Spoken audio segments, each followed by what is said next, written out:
I'm Caleb. Please like and subscribe.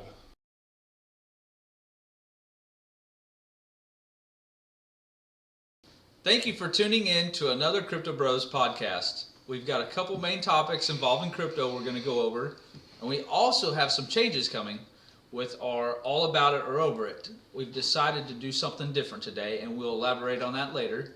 But I'm going to turn it over to Josh, and he can talk about AMC and what's going on there. Okay, so this week, a couple things happened. Actually, this happened right after we recorded our last podcast. AMC announced on their app that they're now going to accept DOGECOIN and SHIB and Ucoin as payment for their services, which if you've listened before, you understand that the utilities behind the crypto is very, very important when it comes to it being used. Every time there's a transaction with it, some coins have burns built into it, things like that will make the coin go up in value. And anytime you can get more and more usages for a coin, it's going to become more and more popular. Legitimizes it. Yeah, and so AMC being a big company, that's a pretty big deal. So SHIB's kind of on a roll. They last week got listed on Robinhood, and then basically 3 or 4 days later, AMC is accepting them as payment. So it's kind of a nice little roll. Although in the last 4 or 5 days, it hasn't really reflected on price. So, but that's just kind of the new, where you can see how the cryptos are being more and more in everyday life. Right. And so I think we're going to start seeing more and more of that. I mean, there's a lot of things on the horizon people are predicting, but we'll see when things actually launch. Right. So, and then this week too, we don't normally talk about FUD. And for those that don't know what FUD is, it's the fear, uncertainty, and doubt that exists. I suppose it can exist in other places than just the cryptocurrency world. Right. But when you hear FUD in our world, that's what it means. And this week, Safemoon has been hammered by FUD. Mm-hmm. Now, what's bad about FUD is not only is you have to make sure that it's true, or it's untrue, but it causes people to sell at a loss because they're like, oh man, this may just be going away. And say I invested $1,000 and now it's only worth 200. It's better to get 200 than it is nothing. Or maybe they sell at even. Maybe they invested 1,000 and went down a little bit. It came back up. It hit that $1,000 price point again, and then they sell. And 3 months later, they could have sold for 10,000. So there were some major YouTube videos out there this week that was talking about Safemoon and kind of their growing pains. Mm-hmm. But what people failed to realize, at least early on, or the people in the know knew, that all those accusations were from like a year ago. And I don't think any of those people still work at Safemoon anymore. Right. And so the price dropped 25% in 2 days, basically. Mm-hmm. And then at that moment, people started realizing, the facts started coming out. The calculations that they used on what they were claiming that $100 million was lost wasn't even true. Mm-hmm. It ended up being $6 million, which is still a lot of money, but it's not $100 million. And Safemoon has already said that they're going to pay back that $6 million, and it wasn't even their error. Mm-hmm. So then the price went up 12.5% the next day, 7 or 9% the day after that, and it's not quite back to where it was.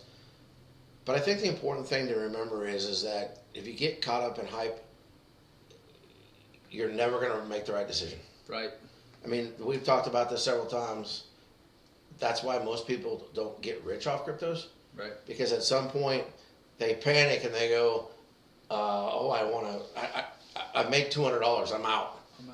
2 weeks later, I could have made $2,000. Or I might lose it all. I better just cash out now. Yeah. And a lot of times they don't know, they don't understand what they're investing in. Mm-hmm. They don't really fully understand what it is, because especially with Safemoon, they're more than just a coin. Right. They're a tech company. So mm-hmm. you're investing in what their long-term plans are. A tech company that has a coin. Right. Is basically how I think Crony has said it a couple times.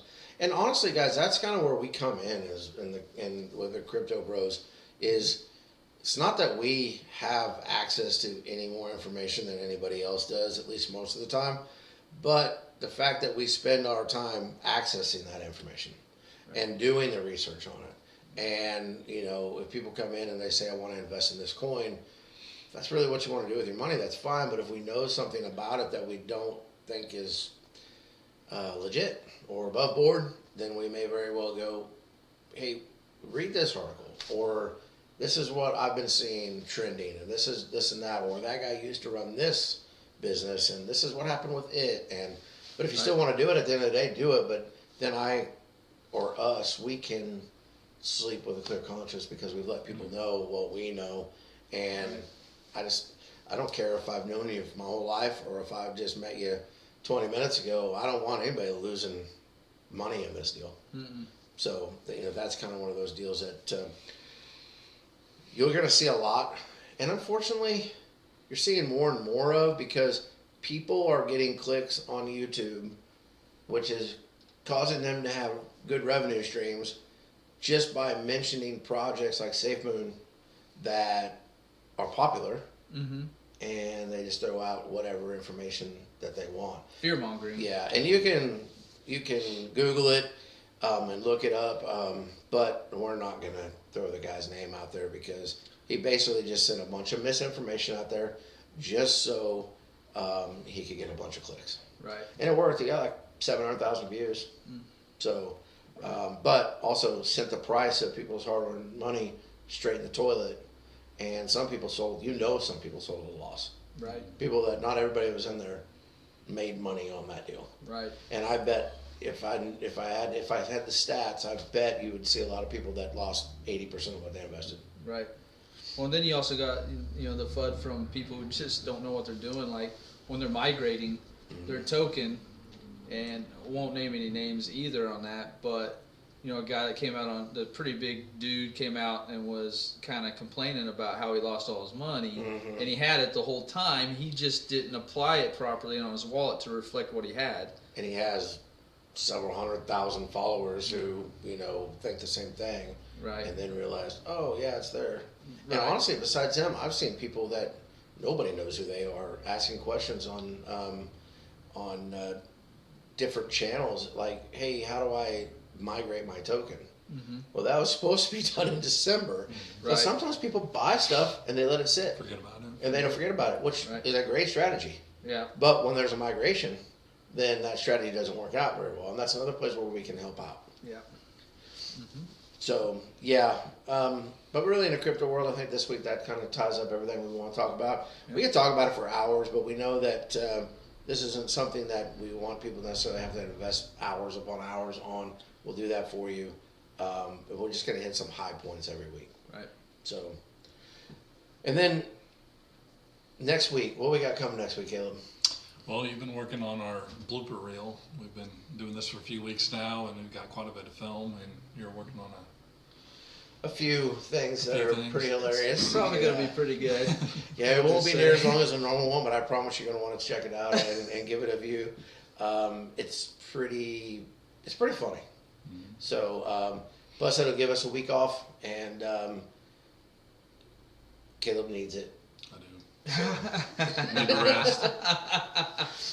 All right, so as Greg mentioned earlier in the welcome, that we've been doing an all about it or a over it category. Had a suggestion. Somebody said, you know what? Instead of all about it or over it, how about you guys compare some stuff? So we're like, well, we don't really know how to do that. And we started talking about it. And so we thought, you know what, we'll try this week. And if you guys like it, we'll keep doing it. Is a this or that type category. Right. So with that being said, which is why we like the feedback. Yeah, absolutely. So we get different ideas about what we could do or suggestions. So we're always up for that. Yeah, anything. Contact us on our website. Send us, DM us on Twitter. Whatever it may be, we're easily accessible. And that's how we like it. One of the main reasons we have this podcast out is because we understand that people, you start dealing with money and people want to be able to trust you. And we just want you guys to know we're not hiding behind a rock somewhere. No. Nope. We are who we are. We've got no dreams or aspirations of being like some big time YouTuber guy. But at the same time, we're just we just put our faces out there so people know who we are. Right. Just being informative. Mm-hmm. Have a little fun. So our first topic for this or that is brats or steak. Greg, Start with me, huh? starting with you. Definitely going with the brat over a steak. It's a better flavor. Steaks can be too chewy. Just, nah. Who's cooking your steak? I'm just saying. Put it in a microwave? I prefer a brat. Ugh. Give you an honest answer. Caleb? It depends on the situation. If I'm like at a cookout, I prefer a brat. If I'm at home or at a restaurant, I'd pick a steak. I like There we both go. of them. That makes way more sense than your answer, Compromise. Greg. Well, you know what? Chewy. It's steak all the way, you communist. How about you just answer? It's steak, all right? Communist. Yeah. Wow. Steak. Wow. Ribeye. Give me a Shots ribeye anytime. fired. All right. I do have a daughter who would disagree with me, though. She chooses brats over steak all the time. That was pretty cool. It makes me cry. Second topic is IHOP versus Waffle House. Josh. I have to go Waffle House. I still have very, very fond memories of the old diner-style Waffle House where you could smoke right there by the grill while the guy was cooking. Actually, the guy cooking was smoking. And it was the most cloudy, stinky joint in the world, but they had good food, and there was just something about it, and I just liked it. So basically, a hot box breakfast. It was. It really was. Okay. Yeah. All right. And I don't know if I ever ate mean- breakfast there. I think if I ever ate there, it was like midnight or something Secondhand like breakfast. that. Yeah. Greg. Oh, me? Okay. Yeah. I'm going to have to agree with the Waffle House. We're gonna agree. I know. Maybe the I only almost- time today. I almost had to go with IHOP just because you said Waffle House. Fair enough. I can But get behind that. I'm kind of the same way, not for the hot box, but for just like that nostalgic diner, classic diner. You know, it's not as clean as IHOP. They still have Waffle Houses? They still do. Really? Yeah. Because the one that I used to go to is closed. Really? Yeah, in Grandview. Yeah. I don't know. My mom's old place. Recently closed. No, year or two. There's still Waffle House. Though. Okay. I've seen them. There's one in Belton. Oh, yeah, I'll that's check it right. out. Yeah, it's just that old diner, classic. Caleb. I pick IHOP. That's my girls like going there, and just memories of doing that with them and all the kiddos. I can respect that. Yeah. Giant man with a Memories. giant heart. All right, topic 3. Oh, we got a little too sensitive. Moving on. Topic 3. Stone Cold or The Rock, Greg? I'm gonna have to go with Stone Cold because I think The Rock is a Hollywood sellout. Wow. Okay. I'm just gonna throw that out there. Hopefully he doesn't find me. But I'm just Caleb saying. will protect you. Stone Cold stuck around in the business. The Rock took what made him famous and just cut it off. Well, and stuck around because he was forced to retire by injury. Right, He didn't sure. leave because of that, but yeah, Sure. I understand because he hasn't been around he came back a couple weeks ago, but he hasn't Right. been around for 19 years, I think they said. I would have in the day back in the late '90s. I would have said The Rock. But no, I have to go Stone Cold. What do you think? Uh-oh. Choices. Yeah, that's a hard one. They're both good entertainers. I don't think either one of them wrestled that great. But I guess I'd pick The Rock. Yeah, actually, I'm going to agree with Caleb because I don't think anybody sold in the wrestling business any better than The Rock did, which I think goes a long ways of what that looks like, and he wasn't afraid to put anybody over. I like both of them. Though. That's a tough one. That's a good one. Actually, their 3 WrestleMania battles are probably 3 of my most favorite memories of wrestling. 17, 19, and I don't remember when the first one was. 16? I'm not. 17, I think, was my favorite one, though, of all time. All right, last one. The last one is Marvel versus DC Comics. You ready for this, Greg? What are you gonna do? You can go for it. I'm just here defending myself. Well, you know what we got behind us, so I'm just saying. Yeah. True. The Justice League. So you're going DC. Oh yeah, Batman, Superman, Batman for sure the best, hands down. So For in sure, DC, the best. Yeah. oh yeah. There's people out there who don't agree. but Well, that's cool. they don't know what they're talking about. Just saying. There goes Greg's fan club. Well, I don't know. I had one, but Oh, you know no, what? you But don't. that's the Batman way. You don't need no fan club. DC is He the is best. vengeance. DC. We know that you're Hey, against this. my favorite superhero in the whole world is Superman, which is DC. But I think Marvel has done a way better job with their production and the way they presented their movies and things. So I have to say Marvel, even though Superman is my favorite superhero. Yeah, I So, can respect that. Batman. The continuity of their whole movie series. Oh yeah, from is the very first definitely, I don't think could be Iron Man matched. to the last Endgame, or I don't even remember what it was called, but Right. yeah, I think for sure that was better than. I thought the last Superman movie was really good, and then Justice League was okay, and Aquaman was pretty good, and I thought Wonder Woman movies were done really well, but they can't seem to put them together. Like they can't figure out how to get them all on the same page. So that's why I got to go with Marvel. I mean, I like them all, but from beginning to end of the Avengers series and the way they tied in individual movies to big time movies, I don't know if anybody's going to be able to repeat that ever again. Yeah, Would probably be my not. thought, but Probably not. we'll have to see. So, Yep. is that it? I thought that would be harder than that. I thought somebody would punch somebody. Okay. Oh, yeah, there we we go. about did at one point. So All right, guys. Well, have a great weekend, and we won't see you next week, but you will see us as we will present to you our blooper reel. There, that's probably going to make it. there you go. Yeah, And, what he said. Have a great weekend. See you.